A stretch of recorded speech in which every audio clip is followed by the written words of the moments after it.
there at Carlton Center with Makosonke eating. You called him, wanted to know their whereabouts, and he said to you that they were on their way. Man. Man. No, he's telling lies. Thank you.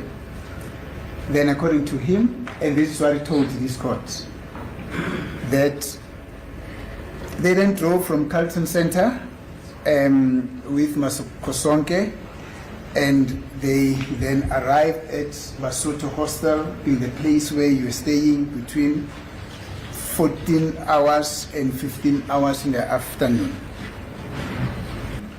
Do you follow? No, he's telling lies. Now he says, or he further told this court that upon arrival there at Basotho Hostel at Vosloorus, he then greeted you and sat with you. And there were also other people who were from the villages there back home. Do you follow? No, he's telling lies. So guys, that was Sifiso Zungu or Gwabeni, and he is giving his side of the story with regards to the testimony that was given by Constable Zungu sometime back in 2023. So Sifiso Zungu is telling it, that Constable Zungu was outright lying, in his testimony that he gave. All those things that he talked about, they did not even occur.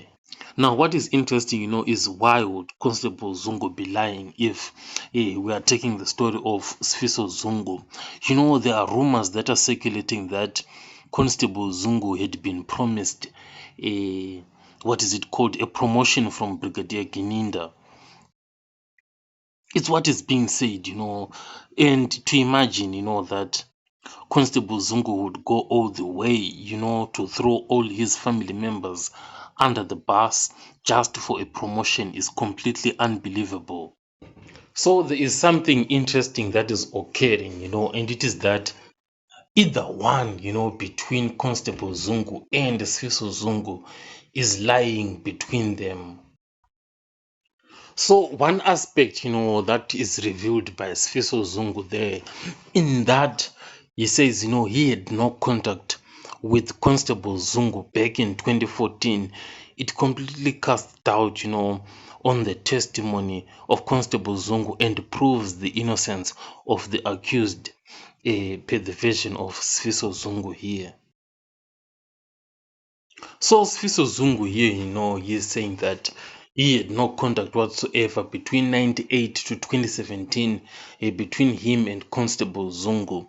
So this puts, a huge burden on the court to try and find out, who is lying and who is telling the truth between these two guys. And one thing that is to be obtained, is those sections, those documents, those two or something, for the cell phone contacts of these two guys, to try and find out, were they really in communication? Were they not in communication? And if they can find the evidence to that and really break it, then they can really have something really solid, because once you figure out, who is lying between them, then the whole case is going to be unraveling. Because if it is proved that Constable Zungu is lying, I feel like it's game over for the state. Because Advocate Mnisi has been very strategic with his witnesses.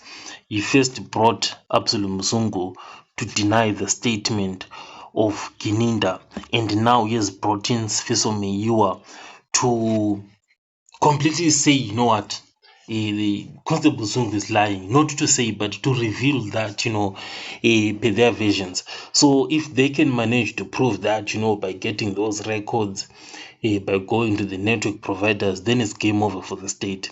However, if it is the other way around, then the accused will be in serious trouble. Now, there is one thing that was interesting that occurred in court, and there was this thing that was now being mentioned by Advocate Baloyi of the section 204 something, etc. And so many people, were saying They are now threatening the witness. What is going on here?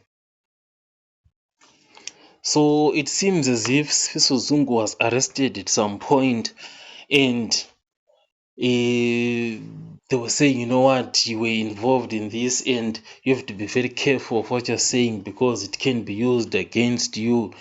But Judge Rata, fortunately he made it clear, that whatever you say, is going to be put on record, and that evidence is going to be taken into account. So that's the good part that came out from that. Now, there is a lot of drama, that has been occurring throughout the courtroom, and it is that of the accused. It was Judge Rata, saying those accused were whispering the name of someone, and trying to tell the witness. And Judge Rata was saying, what, I've seen so many things happening here. Unfortunately, we wouldn't know about that, because we are not inside the courtroom in itself, for us to hear exactly those whispers. So that is that, in other news, the latest developing news that is coming in at the ad hoc committee, is that this guy, Vusumuzi Matlala, has applied, for him not to give testimony because his lawyers are saying, what, he is not fit to be giving testimony because of his health conditions inside the prison cell, because of his mental state at the moment. So they are saying he's not ready. So I'm wondering, where are the ad hoc committee lawyers? Shouldn't they have applied for this some time before? Because at the moment, all the MPs have moved from Cape Town to Pretoria just to hear this guy speaking. And it's completely unbelievable, for MPs to be traveling, to be hearing from such a guy who is accused of so much serious crimes, like why do they need to hear his side of the story, What if he tells you lies? Well, how are you going to be gauging and hearing that? So it's really interesting, how these things are developing. So it's now, if he somehow Vusumuzi Matlala wins that position, to not give the testimony, then the MPs, can you imagine, they'll have to wait in Pretoria, who knows, maybe 4 weeks, 5 weeks, waiting to hear just this guy speaking. So somehow, this guy is now the one in control, in controlling the situation. It's really amazing how these things are unfolding. So we'll see tomorrow what will be happening, but I'm probably expecting Vusumuzi Matlala not to be giving the testimony, and it's going to be very interesting. I'll catch you guys on the next one.